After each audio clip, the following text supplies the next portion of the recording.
Hey everyone, how's it going? So I got that power steering pump in place. Let me show you something here. Here it's mounted. I had to unbolt the motor mounts before, and I actually had the engine jacked up when I did that. So now the pulley's back in place. As you can see, it's back flush. Let me focus on that. It's back flush right where it was before. So now the belt's lined up. Now the next thing is these Ford power steering lines. The seal goes up on the edge here. See that little divot in there? That's where the seal actually sits on these. So the seal actually is created all the way at the end there. Now this is the seal that they give you. Now it's a Teflon seal. Trying to get that over there, it's near impossible. I don't know if any of you have ever fought with these things. Let me show you a little trick. This is the trick. Take this socket, and what you're going to do is you're going to push this seal over the socket, and eventually you're going to push it down and get it over the edge of this and let it sit on this for a little while. It'll stretch it out. That seal will go back to the right size after it's in place. It'll shrink back down. Now getting it to this point of over this on the socket, that can be a pain, but let me show you what I'm talking about. Alright, so now I have the seal to that point. Now I need to get it to where the lettering is, right there. Doing that, it'll stretch it out, like I said, and then at that point you got to be quick, take it off the socket, and then put it onto that fitting on the power steering line there. If you do tranny work, you probably have a seal stretcher tool that you can use to do this job and make life a lot easier. That's a common practice when dealing with transmissions. A lot of the seals, you stretch them to get them into place, and then you shrink them back down. So that's what we're going to do. I'm going to get this thing in place right now on the socket and let it sit for a few minutes. All right, so there it is. It's down in place on the socket. I'm gonna let it sit for a few minutes just so it stays stretched out, and then I'm gonna get it up and over on that fitting. So let me just pause this now, and like I said, I'm gonna wait about maybe 2 minutes. All right, so there it is. I walked off real quick and got it into place. So now it's on the threaded part, and then what you do is you just slowly walk it down in place. Sometimes you can screw it in, sometimes you can't. Maybe I waited too long. Right, I'm going to put the camera down, I'm going to get that in place. Alright, so there it is. The seal's in place. Now I can actually screw the line back in. And I'm going to let it sit for a couple minutes while it shrinks back down, and it'll shrink better and fit into that groove a little bit better. Just over time. You don't want to put heat to it. You don't want to use, like I've seen people use snap ring pliers to stretch these things out. You don't want to do that because it can actually put a kink in the seal, and then you wind up with a leak later on. If you had seal installers for a tranny, that would probably be the best tools to use. That's probably what Ford uses. Whoops. It's probably what Ford uses, but I don't have that. So I got to use what I have handy. And a socket for me works pretty darn good. So let me get this thing ready to screw back in place. Alright, so there we go. The line's in place.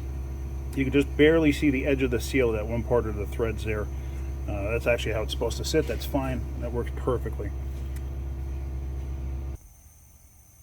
Alright, so there we go. I just put some fluid in it. You can see it's burping out some air just sitting. I'm going to add a little more to it. Actually, I'm going to start it up for a split second. What you want to do on a system like this, too, is just crank it over, let it start, and then immediately shut it off. Let me show you.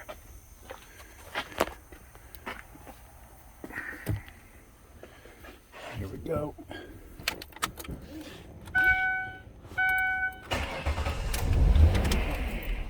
And shut it off. Because what happens is if you just leave it running, all you're doing is circulating aerated fluid. So right now, you can see the fluid up, the air bubbles coming up and through, and they're already mixed with the red fluid that was in there, which was probably just automatic tranny fluid. I use a power steering fluid. You can use automatic tranny fluid too on most vehicles. If it specifically calls for a power steering fluid of a specific type, make sure you verify that that's what you're using. Alright, so there again, I added some more to it. So now I'm going to start it up again for a split second. And like I said, you don't want to leave it running because all you do is circulate aerated fluid.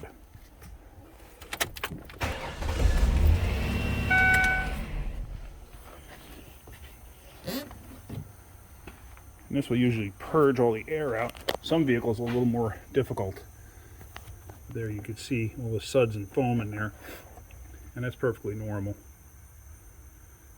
Some vehicles you actually have to put a vacuum pump onto here, and what it'll do is it'll suck all the air up and out. So you can see that's going pretty good.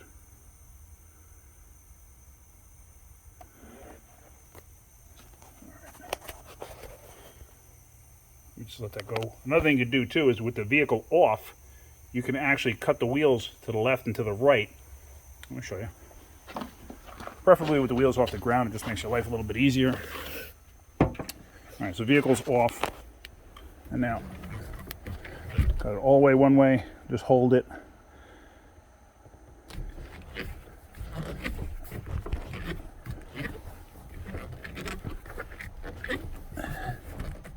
Got it the other way, hold it. Back. And like, I can hear it burping a little bit. I don't think you can on the camera here. Alright, so let's go back. Double check, see what we got. That doesn't work on every vehicle either. But you can actually see the level came up after doing that. So there's more air in the system. So I'm going to do this a few more times and get all the air out. Alright, so I just had this thing running for a couple of minutes, and I was cutting the wheels back and forth, and then it started howling again a little bit. But it's because there's basically air trapped in the system, and it's foaming up the power steering fluid like that. So it's going to take a little bit. You let it sit for a while, let it burp out some more air, and just keep doing it, and eventually it'll all come out. Like I said, some cars are just a real pain in the neck. This one might be one, I don't know. We're going to find out. Now that is all foam.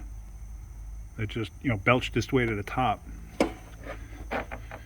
And I had, oh, there it goes. It's starting to clear up. Look at that. Here, you might find it interesting watching that. All right, there you go.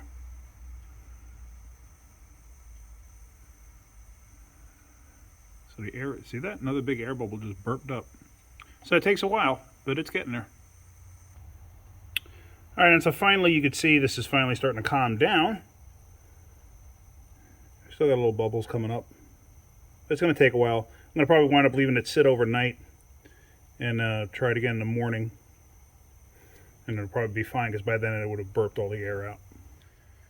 So I'm not going to be at the shop tomorrow. I'm actually going to have a day off. I'm going to be doing something a little bit special.